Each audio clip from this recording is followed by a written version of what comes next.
لكريم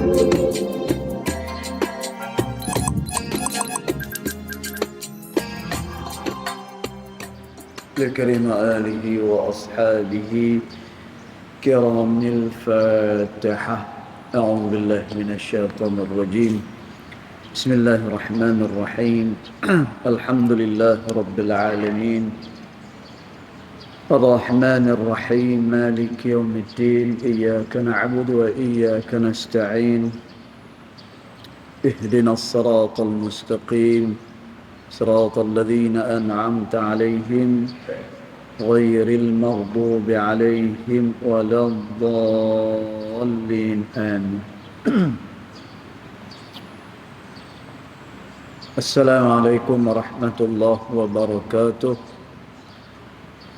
الحمد لله الصلاة والسلام على رسول الله سيدنا محمد بن عبد الله وعلى آله وصحبه ومن والاه.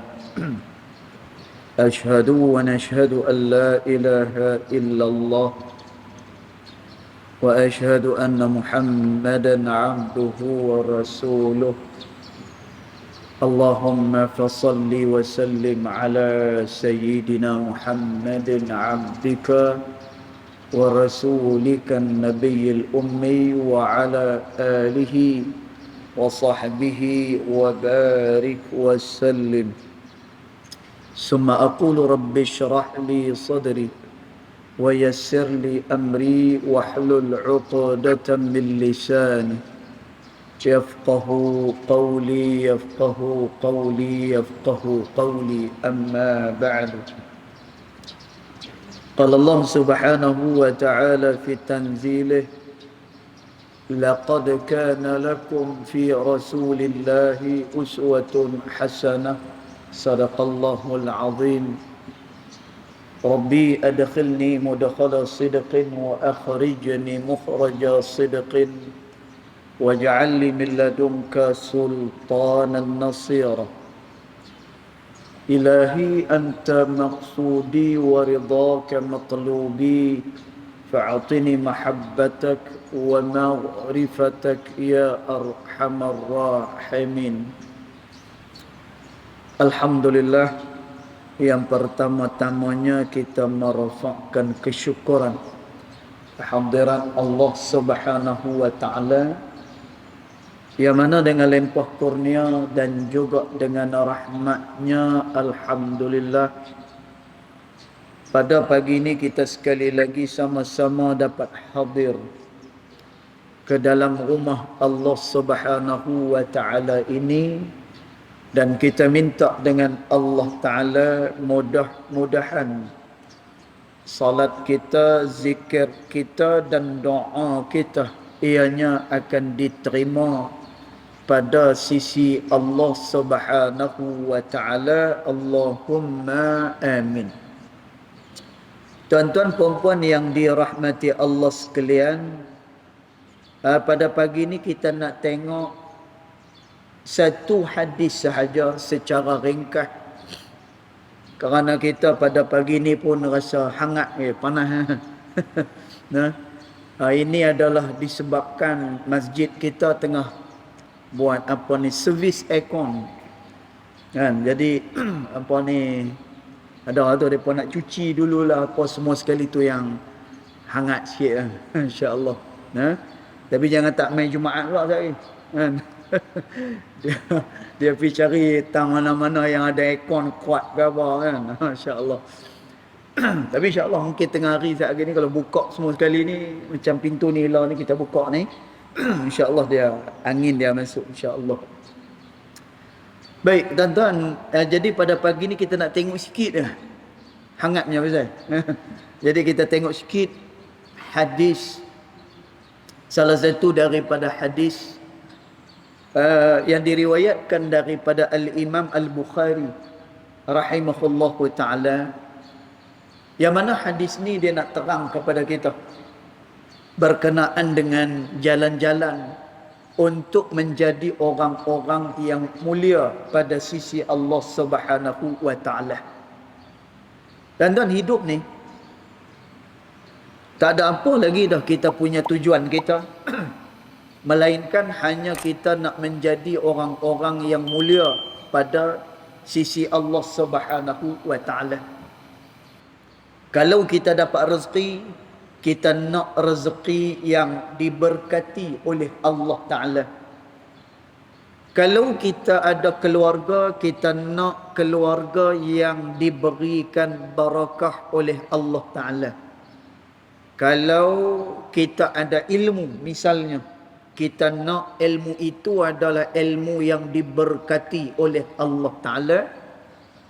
Kemudian kita diberikan umur oleh Allah Ta'ala, yang kita nak cuma keberkatan kepada umur tersebut. Jadi tidak ada tuan-tuan perkara lain yang lebih mulia, melainkan adalah menjadi insan-insan yang mulia pada sisi Allah Subhanahu wa Ta'ala. Dan bila dia jadi insan yang mulia pada sisi Allah Ta'ala, maka segala apa yang dia kehendaki maka akan diberi oleh Allah Subhanahu wa Ta'ala. Dan maka kerana itu, menjadi orang yang mulia ni, ianya merupakan satu nikmat yang sangat-sangat besar dari sisi Allah Ta'ala. Dan orang-orang yang muqarrabin, orang-orang yang dekat dengan Allah Ta'ala, orang-orang yang suka beramal, mentaati Allah Subhanahu wa Ta'ala, yang mereka cari adalah untuk menjadi insan yang mulia pada sisi Allah Subhanahu wa Ta'ala. Dan tuan, maka kerana itu kalau kita tengok orang-orang saleh, mereka tidak memberikan perhatian kepada apa yang disebutkan oleh manusia. Dan mereka tidak mau perhatian daripada manusia. Kenapa? Kerana mereka nak adalah pandangan daripada Allah Subhanahu wa Ta'ala. Jadi pada pagi ini insya-Allah kita tengok satu hadis, yang mana hadis ni riwayat daripada Imam Al-Bukhari. Ianya adalah berkenaan dengan kemuliaan orang-orang yang dekat dengan Allah Ta'ala, dan juga jalan bagaimana kita nak jadi orang yang mulia pada sisi Allah Subhanahu wa Ta'ala.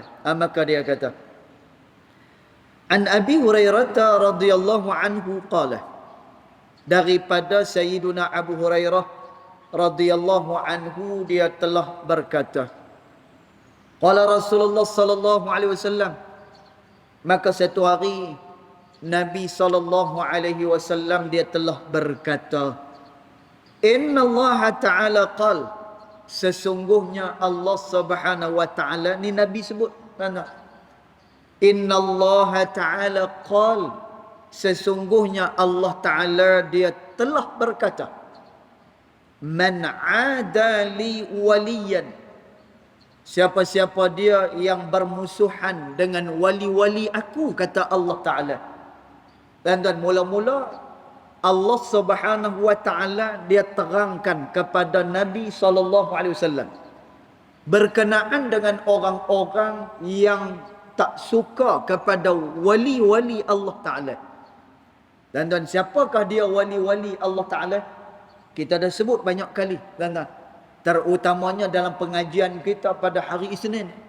Kita sebut wali Allah Subhanahu wa Ta'ala, mereka adalah orang-orang yang menjalankan titah perintah Allah Ta'ala dengan sebenar-benarnya, dan mereka menjauhkan diri daripada perkara-perkara yang dilarang oleh Allah Subhanahu wa Ta'ala, dan mereka berjalan dengan petunjuk Nabi Muhammad sallallahu alaihi wasallam. Dan tuan, ini adalah wali Allah Subhanahu wa Ta'ala sebagaimana yang didefinisikan, sebagaimana yang ditakrifkan oleh Al-Imam Asy-Syafi'i rahimahullahu ta'ala. Dan tuan, Imam Syafi'i siap dia tambah pula lagi, wali Allah Ta'ala itu dia bukan yang terbang di udara, dia bukan yang berjalan di atas air. Dan kerana perkara-perkara ini, terbang di udara, kemudian jalan atas air, apa semua ni. Dan kata Imam Syafi'i, ianya boleh berlaku dengan asbab sihir. Dan dia boleh berlaku sebagaimana penyihir Fir'aun ketika mana berhadapan dengan Nabi Allah Musa alaihi salam. Dan bagaimana kita tengok mereka boleh menjadikan ular-ular yang besar.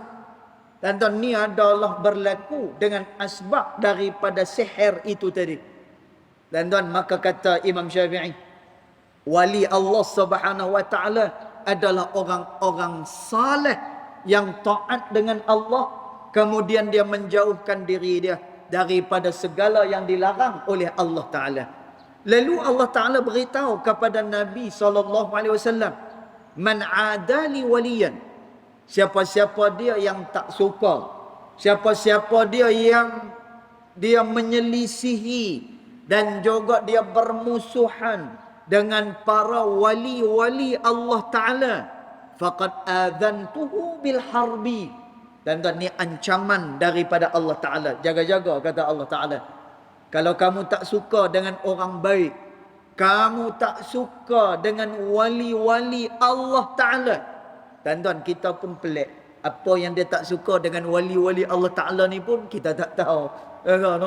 Dan mereka adalah orang-orang yang melakukan taat dengan Allah Ta'ala. Itu sebab dia. Dan mereka adalah orang-orang yang selalu menyebut-nyebut nama Allah Subhanahu wa Ta'ala. Kehidupan mereka khidmat untuk agama Allah Subhanahu wa Ta'ala. Dan jangan kita rasa tak suka dengan orang-orang yang macam ni. Kerana itu disebutkan oleh ulama, kehidupan manusia ini adalah bergandengan di antara satu dengan yang lain. Dan kita tak boleh hidup di dalam komuniti kita saja-saja. Dan kadang-kadang ada orang dia hidup dalam komuniti orang-orang kaya saja, kan? Dan mereka beranggapan bahawa hanya golongan mereka sahajalah yang boleh membangunkan agama Allah, hanya golongan mereka sahajalah hak yang betul. Dan ada pula komuniti hak yang lain, jenis hak yang cerdik pandai. Dan pada mereka anggap hanya mereka sahajalah yang boleh buat itu dan ini. Hanya mereka sahajalah yang boleh buat kemajuan dan sebagainya. Dan perkara ni tak betul. Pada zaman Nabi SAW, semua golongan bergandengan di antara satu dengan yang lain. Dan sebab itu zaman Nabi SAW ada orang kaya. Dan orang kaya ni dia tak mengajar. Dan orang kaya ni dia tak berdakwah kepada orang. Kalau dakwah pun sikit-sikit je, menyampaikan apa yang mereka tahu. Dan tapi mereka gunakan harta mereka untuk membangunkan agama Allah Subhanahu wa Ta'ala. Dan pada zaman Nabi SAW ada orang yang tidak ada harta, tetapi mereka ni adalah orang-orang yang dekat dengan Allah Subhanahu wa Ta'ala. Seumpama dengan Ahlus Suffah. Dan Ahlus Suffah adalah orang-orang yang bina rumah berdekatan dengan masjid Nabi SAW. Kemudian mereka makan apa yang adanya sahaja. Kemudian mereka kerja hanya sekadar untuk melepaskan makan pada hari tersebut sahaja. Dan Ahlus Suffah ni punya mereka ni tak ada apa-apa. Satu hari mereka sembahyang Isya dengan Nabi SAW. Bila Nabi kalih ke belakang, dan Nabi pusing ke belakang, maka Nabi tengok Ahlus Suffah, mereka ni ramai yang pingsan, terbaring semua sekali. Dan pasal apa mereka terbaring ni? Kerana mereka makan seadanya, kemudian minum seadanya. Kepentingan mereka adalah belajar dengan Nabi, kemudian mereka nak beramal dengan Nabi Muhammad sallallahu alaihi wasallam. Dan kelompok ni ada pada zaman Nabi sallallahu alaihi wasallam. Dan ulama kata golongan yang seumpama ini doa mereka sangat-sangat dimustajabkan oleh Allah Subhanahu wa Ta'ala. Dan tuan ada orang tanya, kalau dah doa mustajab, pasal apa tak pi minta kaya dengan Tuhan? Hidup susah-susah nak buat apa? Duduk kat masjid lah. Lepas tu apa ni doa. Lepas tu buat amal saja. Pasal apa tak doa dengan Allah Ta'ala bagi kaya? Tuan-tuan, kita dah sebut tadi, golongan-golongan ini adalah golongan yang dipilih oleh Allah Ta'ala untuk buat kerja-kerja ketaatan kepada Allah Ta'ala. Dan tuan disebutkan oleh Al-Imam Ibn Atta'illah As-Sakandari rahimahullahu ta'ala, ada sebahagian daripada manusia yang Allah Ta'ala memasukkan mereka daripada kalangan ubad, iaitulah mereka yang kerja dia semata-mata menghambakan diri kepada Allah Subhanahu wa Ta'ala. Dan kan hati mereka tak ada lagi dah pada dunia sebagaimana kita. Dan tuan, hati mereka telah pun dijemput pada negeri akhirat. Dia tidak sebagaimana hati kita yang masih lagi bergelumang dengan dunia. Dan tuan, maka kata ulama, sepatutnya orang yang macam kita ni pi kat mereka ni minta doa kepada Allah Ta'ala. Minta supaya mereka doakan kesejahteraan buat kita. Dan tuan, ini orang-orang yang pada zaman Nabi SAW. Ada orang yang macam tu. Ada orang yang pi bertani. Dan tuan, ada fuqaha.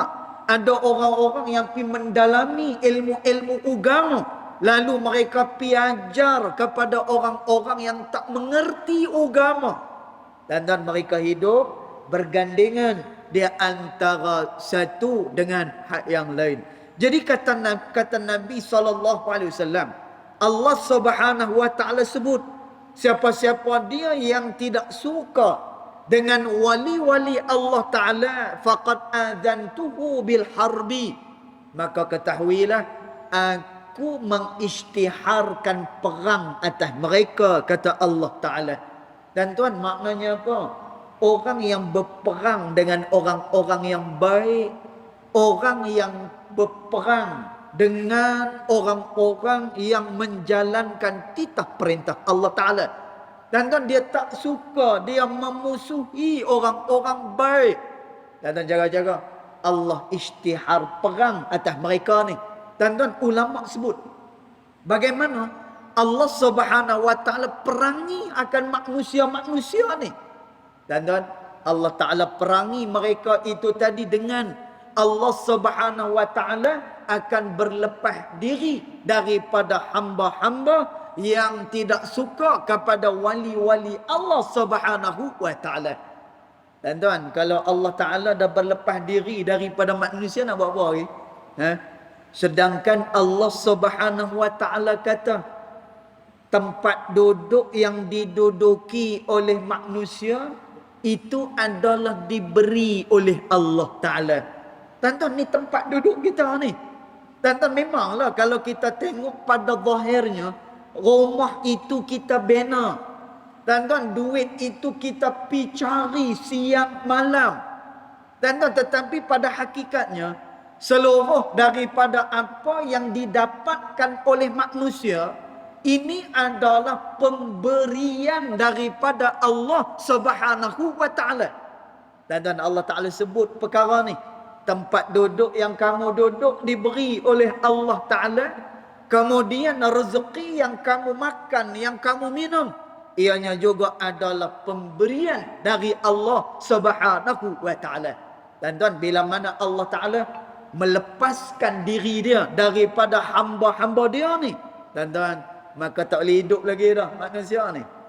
Pasal apa?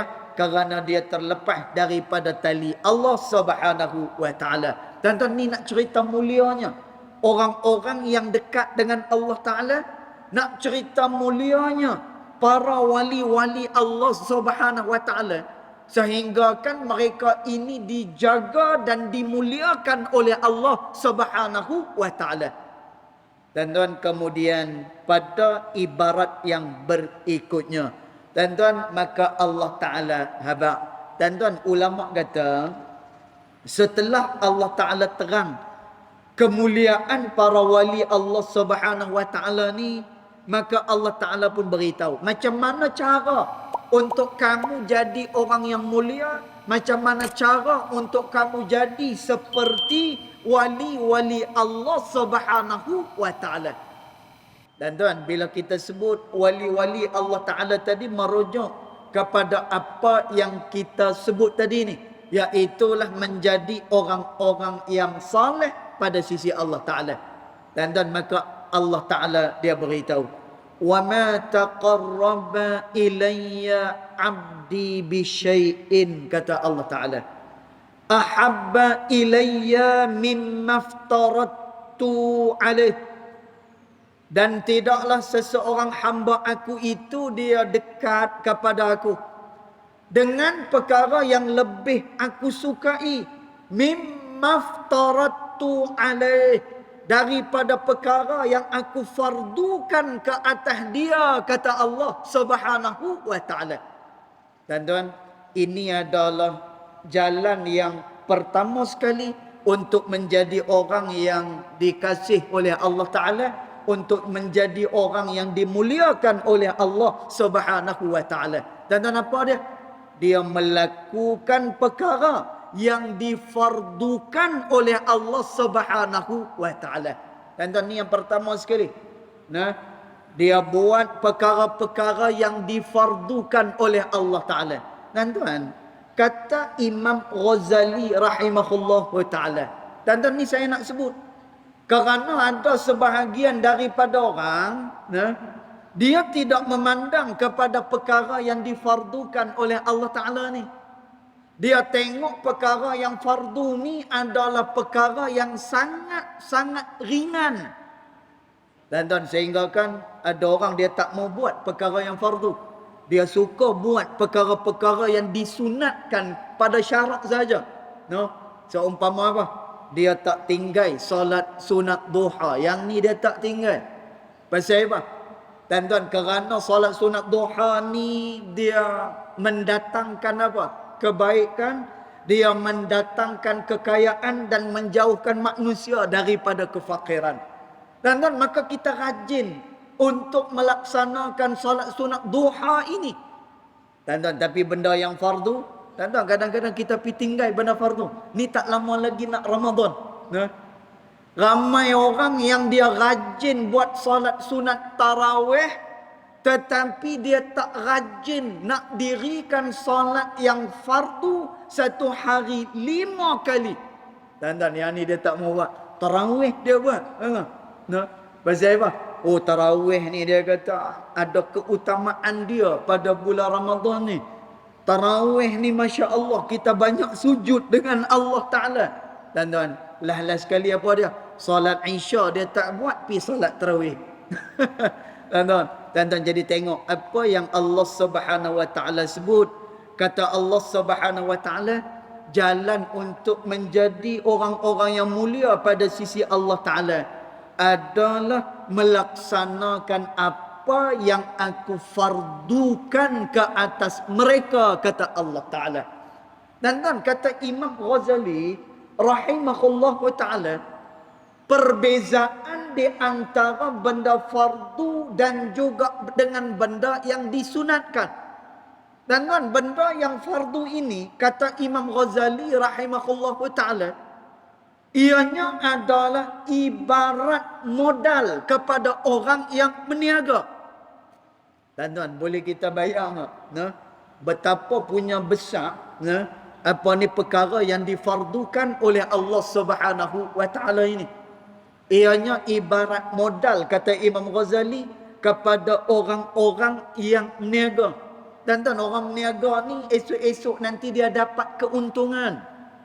Dan esok-esok ni nanti dia akan boleh harta yang banyak daripada perniagaan dia. Dan dia boleh semua ni asal-asalnya daripada mana? Daripada modal yang dia ada ni. Dan maka kata Imam Ghazali rahimahullah ta'ala, ketahuilah perkara yang fardu itu adalah ibarat modal, kata Imam Ghazali. Manakala perkara yang disunatkan pada syarak, Ianya hanyalah sebagai keuntungan daripada modal yang diberikan kepada kamu, kata Imam Ghazali.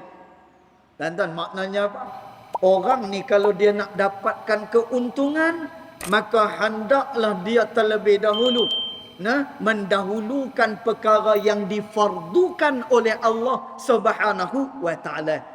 Tuan-tuan, maka kerana tu Allah Subhanahu wa taala dia sebut, dia kata apa? Dia kata, tidaklah seseorang hamba aku ini tadi dia mendekatkan dirinya kepada aku dengan perkara yang aku fardukan kepada dia, kata Allah Subhanahu wa taala. Kemudian Allah Subhanahu wa taala dia kata lagi, wa ma yazalu 'abdi yataqarrabu ilayya bin nawafili hatta uhibbuhu. Dan kita tengok perkara yang disunatkan oleh syarak ni disebutkan oleh Allah Subhanahu wa taala setelah disebutkan perkara yang difardukan oleh Allah Subhanahu wa taala. Dan kata Allah apa dia? Dan senantiasalah hamba aku itu dia mendekatkan dirinya kepada aku bin nawafili, iaitulah dengan perkara-perkara yang sunat, hatta uhibbuhu, sehinggalah aku kasih kepada dia.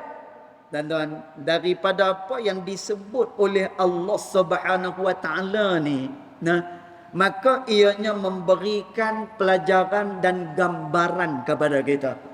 Orang yang nak jadi orang-orang yang mulia pada sisi Allah Subhanahu wa taala, dua dia punya jalan dia. Dan satu adalah melaksanakan yang difardukan oleh Allah taala. Dan maknanya dia mendirikan, dia menjalankan apa pun juga yang diwajibkan oleh Allah Ta'ala. Dia bersembahyang, manakala dia mengeluarkan zakat, kemudian dia berpuasa sungguh-sungguh pada bulan Ramadan, kemudian dia mengerjakan umrah dan juga haji, dan juga kewajipan-kewajipan yang lainnya. Dan ini jalan pertama dia untuk dia mendekatkan diri kepada Allah Subhanahu wa taala. Lalu kata Allah Subhanahu wa taala, dia lanjutkan amalan ini dengan perkara-perkara yang disunatkan pada syarak. Dan hadis ni dia panjang lagi. Bila mana orang ni dia buat dua perkara ni, maka Allah Taala pun kata, fa idza ahbabtuhu, bila mana aku kasih kepada dia.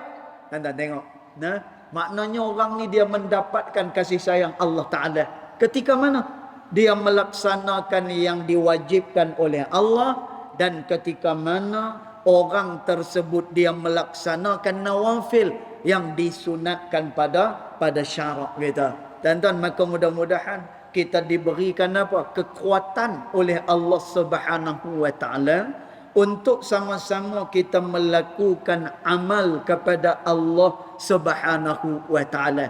Jadi daripada hadis ni kita dapat tahu dah keutamaan perkara yang difardukan oleh Allah Taala. Tuan-tuan, ni tak lama lagi kita nak masuk dah dalam bulan Ramadan. Mudah-mudahan lebih kuat lagi kita beramal kepada Allah Subhanahu wa taala, dan mudah-mudahan kita dijadikan oleh orang-orang yang dimuliakan oleh Allah Subhanahu wa taala. Insya-Allah nanti kita akan sambung nanti huraian hadis ni pada waktu Jumaat nanti, insya-Allah taala a'lam. Yang baik datang daripada Allah Subhanahu wa taala, yang tidak baik datang daripada kejahilan diri saya sendiri, walaupun hakikat kedua-duanya datang daripada Allah Subhanahu wa taala. Bismillahirrahmanirrahim. Alhamdulillahi rabbil alamin. Wassalatu wassalamu ala asyrafil anbiya wal mursalin wa ala alihi wa sahbihi ajma'in.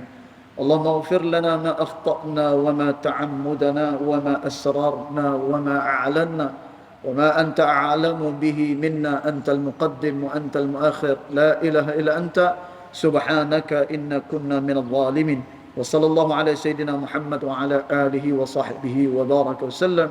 Walhamdulillahi rabbil alamin. Allahu a'lam.